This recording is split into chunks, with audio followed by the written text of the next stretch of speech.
Good time tonight at Threadgills. So we're going to talk about accelerating the Internet of Things.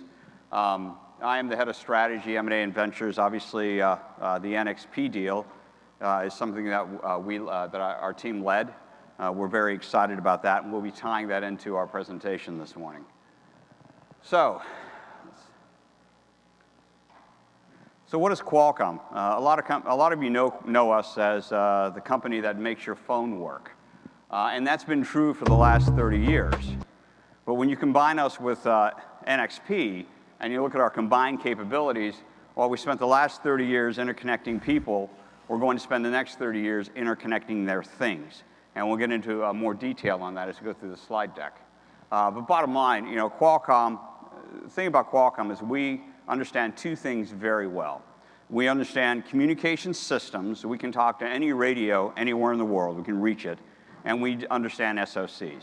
We can build sensors and processors and power management and connectivity into very tiny chips that are very usable by a number of people. So it's that expertise in SoCs, low power compute, and communication systems that really sets us up to be a leader in IoT.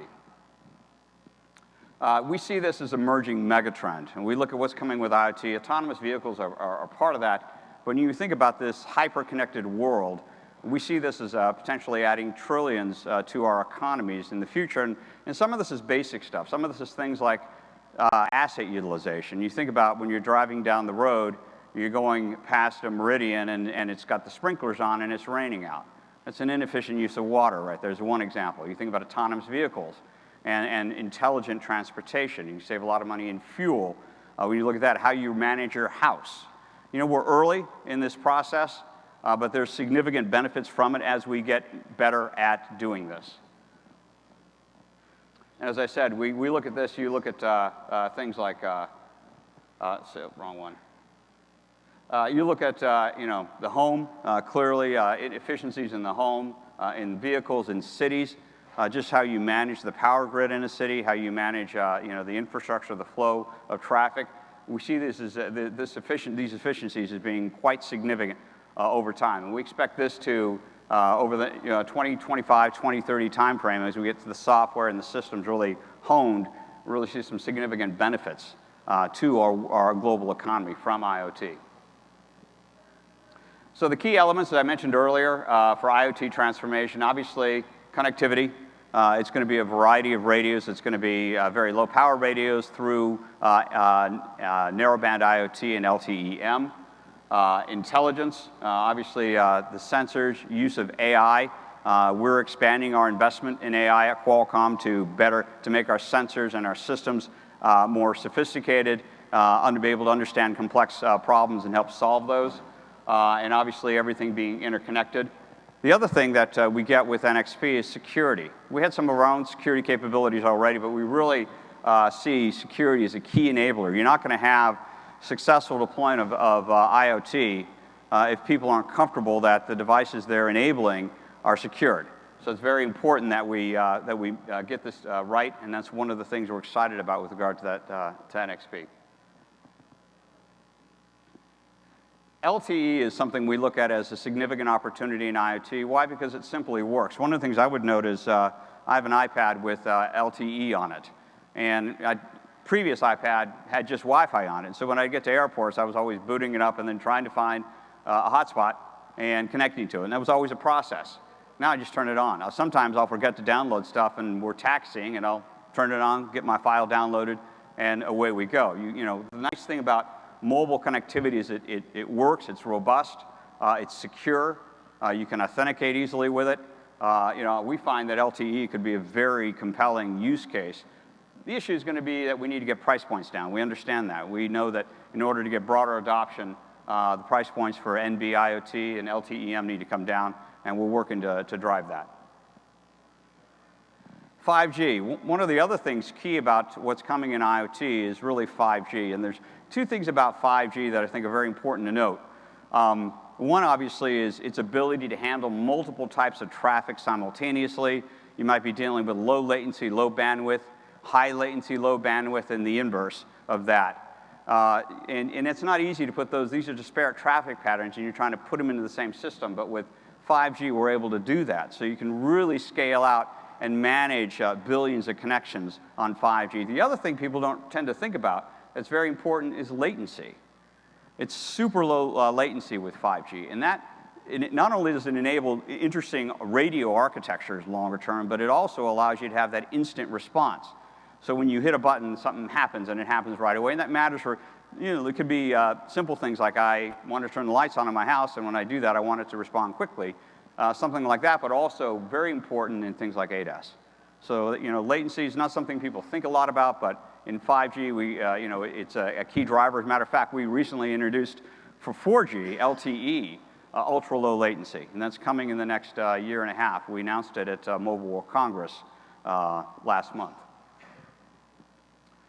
Obviously, smart platforms are the key to success. Obviously, we have a number of modules already. We'll have even more with NXP. One of the more exciting things when we were doing our due diligence on NXP that we saw was the fact that is their channel in MCUs. NXP, they showed one slide where upper right-hand corner was, they had 10 rather large customers for their MCUs. It was the lower left-hand corner of the chart they were showing that was the most interesting. They service, it's 29% of their revenues, but they reach 25,000 different end market customers for their MCUs, in over 30 in total. So this company has broad access. And as we enable these MCUs with connectivity, we think that gives us a real deep reach into the market to be able to address all these various platforms with our products.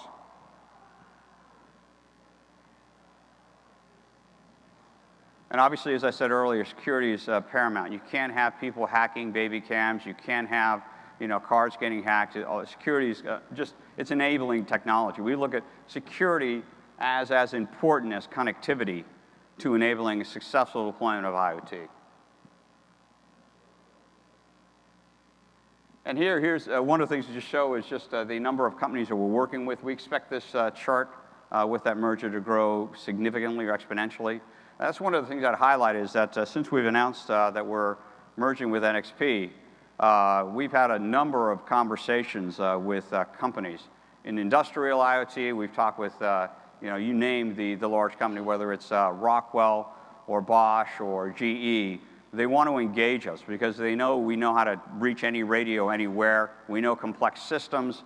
They obviously want to enable their products in IoT. So there's been a lot of conversations already on that. Similarly with the operators look at IoT as a new service opportunity for themselves. You think about them, I mean, how many of us still have landlines? The landlines are disappearing, yet they still have the trucks, they have the engineers, they have the technicians, they've got the call centers, they've got all the things to provide a service, yet that service is starting to shrink. With consumer IoT, you might think of someone going into a store, buying a product, plugging it in. As soon as it plugs in, they want to be able to see it, authenticate it, validate it, and then manage it. And obviously, if there's any issues, fix those issues. So they look at this as a new service offering. So they're very excited, and we've talked to a number of operators around the world about this, and they're very eager to engage us and get going in this direction. So we see, collaboration is very important in IoT with the service providers. And obviously, our technology we view as the heart of IoT. This is really about, we think connectivity is a key point, but it's what I said earlier. It's that SoC expertise that we bring to the table that we're excited to come after the IoT market with. So I'll stop there and see if there's any questions from the audience. Joe, you've got to have a question. Okay. Is there a mic? Just shout loud, Joe.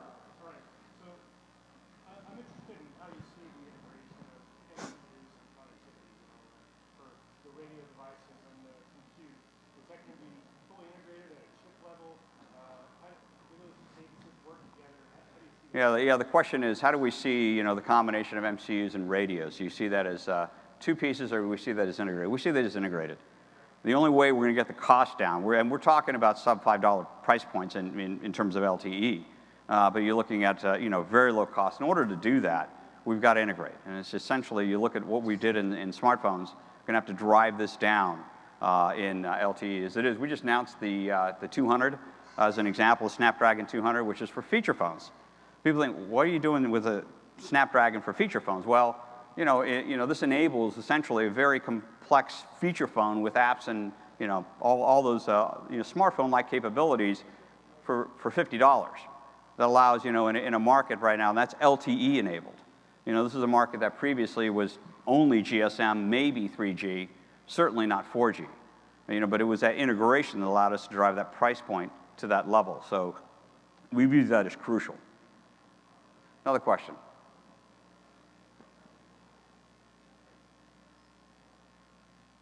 Any others?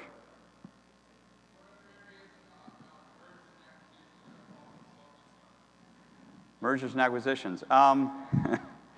Yeah, we're obviously looking at, okay, what do we have combined, and then what else might be needed? I mean, obviously, we won't talk about specifics, but one of the jobs of my group is to keep analyzing the combinations of products that we have, and then what else do we need to strengthen that? Obviously, some areas we might think of would be software, but we've got to be careful with that, because we want to definitely have software capabilities, but we don't want to interfere with our customers. So how far up into the protocol stack do we go without interfering with our customers? So we evaluate things like that. We evaluate sensors. We look at power is always an issue. Is there something out there that can really reduce the power? The RF, as you know, we also, in addition to buying NXP, we bought TDK.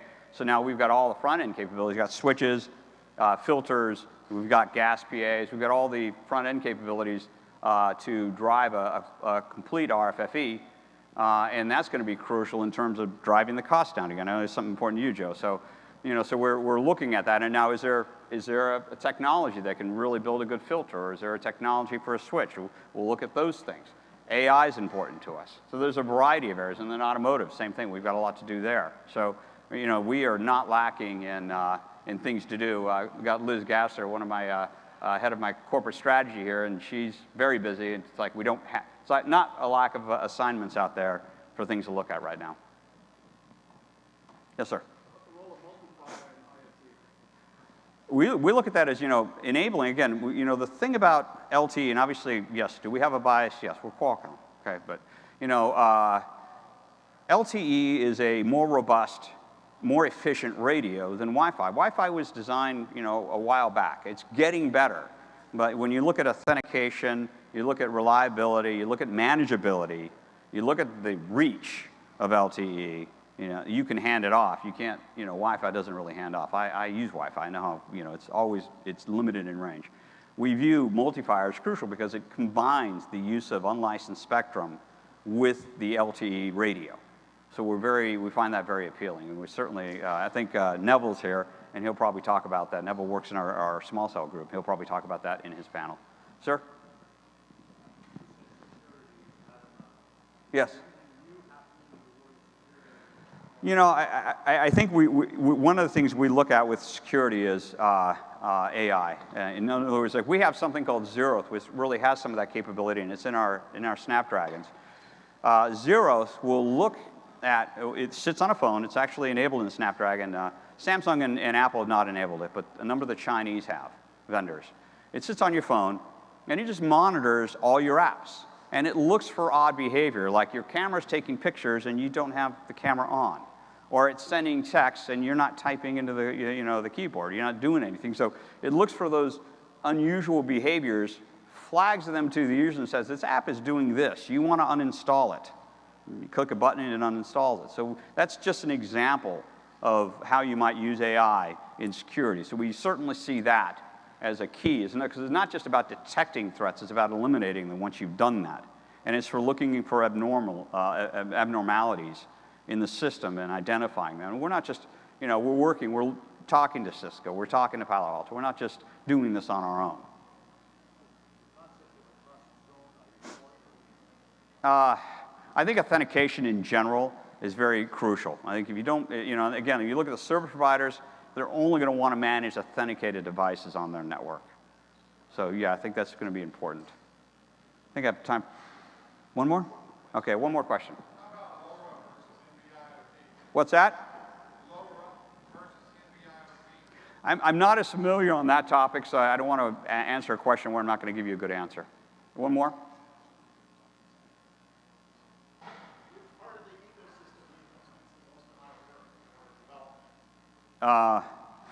You know, I think software probably, if I'm going to look at one thing, you know, we've got to be able to manage these devices. We've got to be able to trust these devices. There's no standard. I mean, a number of people thought, oh, Google's buying Nest, great. Now we're going to see a more broader adoption of IoT. That hasn't happened. There really is no common standard that's in the home. You know, and in industrial side, we look at, you know, IoT is really a series of verticals. You've got medical IoT, which has its own requirements. You've got industrial IoT, which really is very niche-y. You've got consumer, which there's no standard OS out there. There may not be. You know, there are carriers looking at other capabilities, like one carrier is looking at eCOMP as an example of perhaps a edgeless, connectionless way of managing devices in a home. So there's going to be, we don't really have, I think, a real standard yet there, and that's going to take time. So I'd say software probably needs the most work. Okay? Thank you.